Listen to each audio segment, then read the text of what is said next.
Hello, my name is Adelaide Freeman.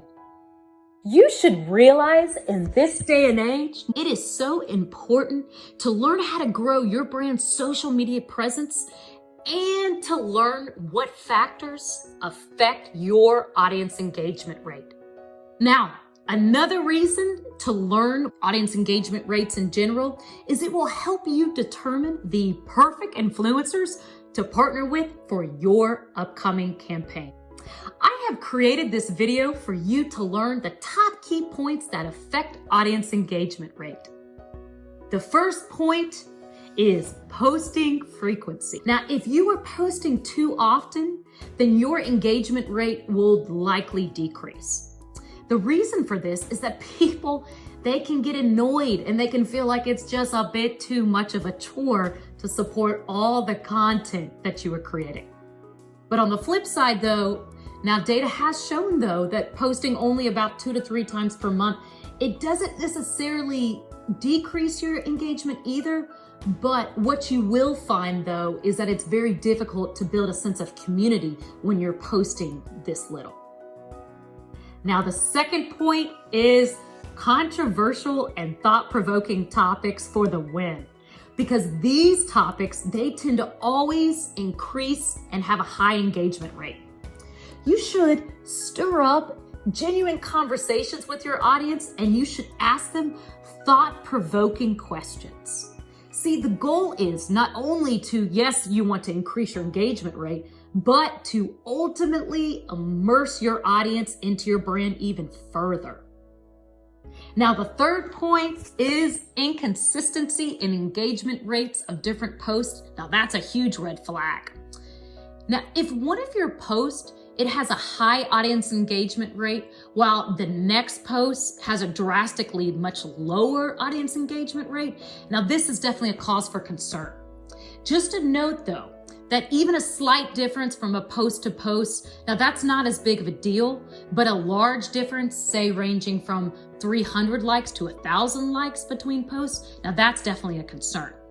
This difference, what happens is it can actually lower the influencer's overall average engagement rate, and it also confuses the Instagram algorithm. The same is true when deciding to partner with influencers for upcoming campaigns as well.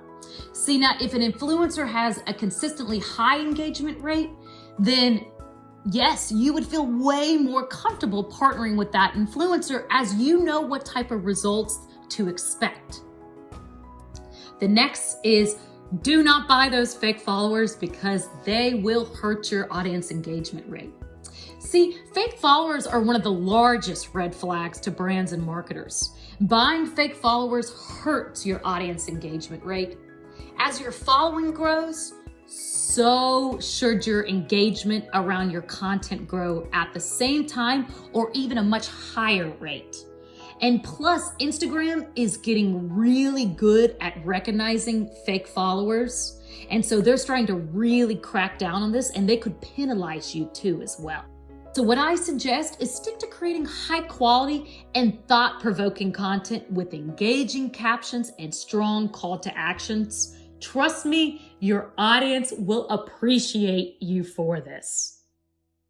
Now, the next point is do not post too often and do not post too much. The theory used to be that you should post once a day. However, even once a day now is actually becoming way too often, especially when you're starting out. Now, let's say that you have 5,000 followers. Most people who follow you are posting semi-regularly themselves, like maybe I'd say every couple weeks.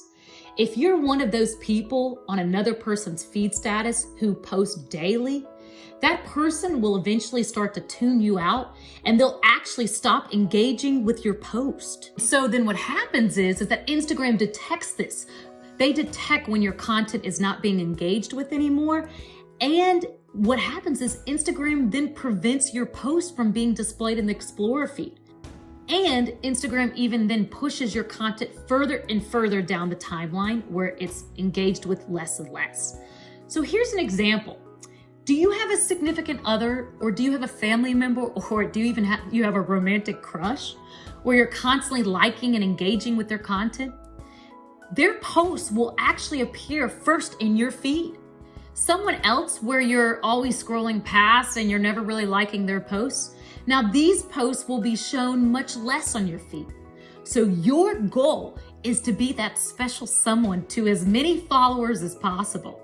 To achieve this, you need to have such a huge impact on your audience's lives to the point that they're always interested in what you have to say and they're interested in your posts. Once again, you do not want to be that individual that is spamming other people's feeds every day. So what we suggest is we recommend between 2 to 3 posts per week. That is perfect. The next is test the effectiveness of your posts. Constantly monitor which of your posts receives the highest engagement rate. Pay attention to the factors or the creative elements that your audience responds to the most. Do you receive better audience engagement when you are looking directly into the camera? Do you receive better audience engagement when you are creating videos? Do you receive better audience engagement when you have thought-provoking captions or you're taking full body shots of yourself?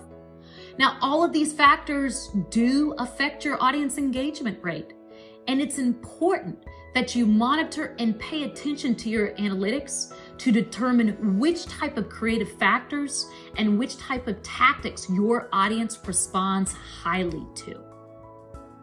The next point is when you post, it matters. Now make sure that you have a business account on your Instagram, because a business account will actually give you the analytics of your post.